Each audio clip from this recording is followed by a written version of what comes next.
محترم بزرگوں، عزیز بھائیوں اور تمام حاضرین جمعہ، سامعین کرام، قرآن مجید نصیحت کی کتاب ہے۔ جب ہم قرآن مجید کا مطالعہ کرتے ہیں تو پاتے ہیں کہ اس کے اندر اللہ رب العالمین نے بہت سارے قصے اور واقعات بیان کیے ہیں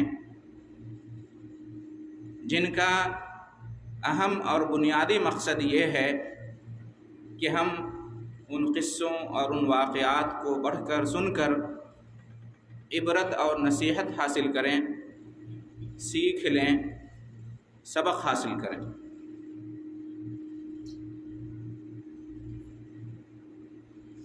انہی میں سے ایک قصہ، ایک واقعہ ہے باغ والوں کا، جو اللہ رب العالمین نے سورہ قلم میں بیان فرمایا ہے۔ بڑا سبق آموز واقعہ ہے اور اس میں ہم سب کے لیے عبرت اور نصیحت کی باتیں ہیں، خاص طور سے ان کے لیے جنہیں اللہ نے مال و دولت سے نوازا ہے۔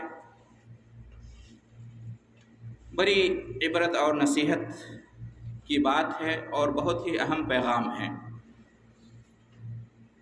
قصہ مختصر یہ ہے کہ ایک شخص تھا جو بڑا ہی نیک تھا، اللہ تعالیٰ کا فرما بردار تھا۔ اس کے پاس ایک باغ تھا، اس میں پھل آتے تھے، ان پھلوں میں سے وہ خود بھی کھاتا اور اپنے گھر والوں کو کھلاتا تھا، اور فقراء اور مساکین کا بھی خیال رکھتا تھا۔ فقراء اور مساکین کے جو حقوق بنتے ہیں انہیں وہ حقوق دیا کرتا تھا، اور اس وجہ سے اس کا باغ ہمیشہ ہرا بھرا رہتا تھا اور ہمیشہ اس میں پھل آیا کرتا تھا۔ ایک دن اس کی موت ہو گئی، وہ دنیا سے رخصت ہو گیا، اور اس کے بعد